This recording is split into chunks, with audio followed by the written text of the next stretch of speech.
सर्वसुलभ यज्ञ प्रक्रिया बलिवेश्व। गायत्री और यज्ञ का युग्म एक दूसरे का पूरक है। उन्हें अन्योन्याश्रित कहा गया है। पुरुष क्षणों में दोनों को साथ लेकर ही चलना पड़ता है, अन्यथा उन धर्म अनुष्ठानों को अपूर्ण ही माना जाएगा। सर्वविदित है कि गायत्री अनुष्ठानों की पूर्णता के लिए सतयुग में दशांश होम का विधान था और अब बदली हुई परिस्थितियों में शतांश का विधान है। आर्थिक, शारीरिक एवं परिस्थिति जन्य कठिनाइयों की स्थिति में भी ऋषि परंपरा यह है कि यज्ञ की न्यूनतम प्रत्येक पूजा तो कर ही ली जानी चाहिए। यहाँ तक कि मात्र लकड़ी के टुकड़े ही घी या सामग्री का स्थानापन्न मानकर हवन किया जा सकता है। सर्वथा विवश होने पर ब्रह्म रूपी अग्नि में श्रद्धा रूपी हविष्य होमने का ध्यान कर लेने से भी मानसिक यज्ञ हो सकता है। इन सब विधि परंपराओं का उद्देश्य मात्र एक ही है कि प्रखर उपासना में यज्ञ प्रक्रिया को अनिवार्य रूप में सम्मिलित रखा जाए, भले ही उसका स्वरूप छोटा ही क्यों न हो। दैनिक उपासना के संबंध में भी यही बात है। गायत्री को गुरु मंत्र कहा गया है। वो वेद माता और भारतीय संस्कृति की जननी है। दैनिक उपासना का संध्या कहा गया है और संध्या का प्राण गायत्री है। शिखा रूप में मस्तिष्क की विचारणा पर उसी की सर्वोच्चता का ध्वज फहराया जाता है। यज्ञोपवीत के रूप में शरीर की कर्म प्रक्रिया पर उसी का अंकुश प्रतिष्ठापित किया जाता है। नित्य कर्म में गायत्री उपासना को जिस प्रकार जोड़कर रखा गया है, ठीक उसी प्रकार यज्ञ की अनिवार्यता का भी प्रतिपादन है। भारतीय धर्म का पिता पवित्रता और उदारता और समर्था को सर्वतोमुखी समन्वय यज्ञ विधान में कूट कूट कर भरा है। गायत्री सद्बुद्धि की देवी अधिष्ठात्री है और यज्ञ सत्कर्म का प्रेरक प्रणेता। सावित्री और सविता की, गायत्री और ब्रह्मा की युग्म विवेचना उपनिषदकारों ने की है। ये सविता और ब्रह्मा प्रकारांतर से यज्ञ ही है, इसलिए नित्य उपासना में नित्य ही यज्ञ कर्म भी जुड़ा हुआ है। सर्वसाधारण के लिए जो विधान प्रचलित किए जाते हैं वे सरल होते हैं। कठिन और जटिल साधन तो विशिष्ट व्यक्तियों से ही बन पड़ते हैं। गायत्री का लघुतम स्वरूप पंचाक्षरी मंत्र ओम भूर्भुवः स्वः है। उसका संक्षिप्त पौराणिक संस्करण हरि ओम तत्सत है। अशिक्षित एवं बालक भी इस संक्षिप्त मंत्र भाग को आसानी से अपना सकते हैं और गायत्री उपासना की परंपरा को असमर्थता रहते हुए भी अपनाए रह सकते हैं। ठीक यही बात यज्ञ के संबंध में भी है।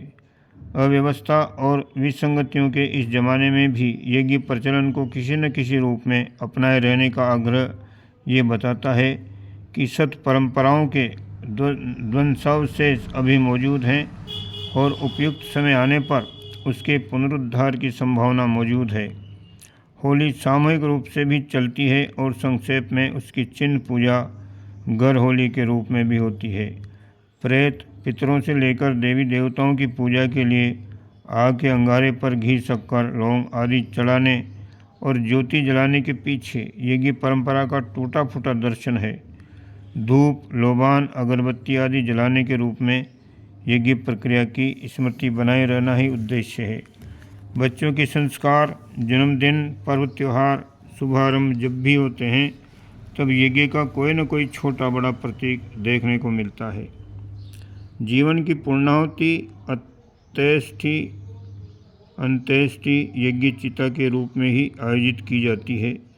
यज्ञ भारतीय जनजीवन में इतना गुथा हुआ है कि उस प्रचलन को पिछड़े और समुन्नत स्तरों के सभी वर्गों ने किसी न किसी रूप में अपना कर ही रखा है।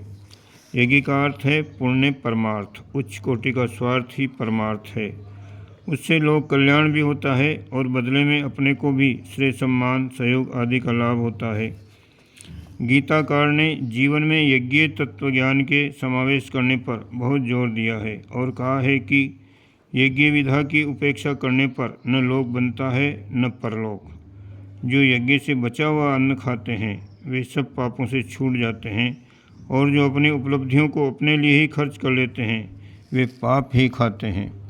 जिस प्रकार नित्य कर्मों में भोजन, शयन, स्नान, मल विसर्जन आदि को आवश्यक माना गया है, उसी प्रकार लोक मंगल के लिए श्रमदान, अंशदान की भी आवश्यकता है। इस संदर्भ में उपेक्षा बरती जाए तो समाज में दुष्प्रवृत्तियाँ बढ़ेंगी और उसका स्तर गिरेगा। मनुष्य सामाजिक प्राणी है। जिस समाज में वह रहता है उसके प्रभाव से बच नहीं सकता।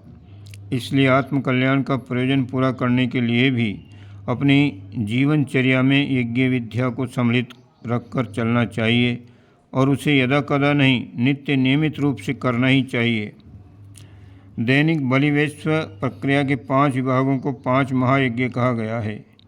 विशाल आकार प्रकार के अग्निहोत्रों को जहाँ मात्र यज्ञ नाम से पुकारा गया है, वहाँ कुछ मिनटों में पूरी हो जाने वाली प्रक्रिया को, जरा सी सामग्री लगने वाली क्रिया को महायज्ञ क्यों कहा गया? इसका सीधा सा उत्तर है कि बलिवेश्व को मात्र कृत्य ही नहीं, जीवन नीति का आवश्यक अंग माना गया है और उसे कभी भी नहीं छोड़ने के लिए कहा गया है। जबकि विशाल यज्ञ जब कभी भी होते हैं और उनका प्रयोजन भी सामूहिक समस्याओं एवं आवश्यकताओं की पूर्ति के लिए होते हैं, जबकि बलिवेश्व को आवश्यक कर्तव्यों की श्रेणी में गिना गया है और उन्हें कर लेने के उपरांत तब भोजन ग्रहण करने का अनुशासन बनाया गया है।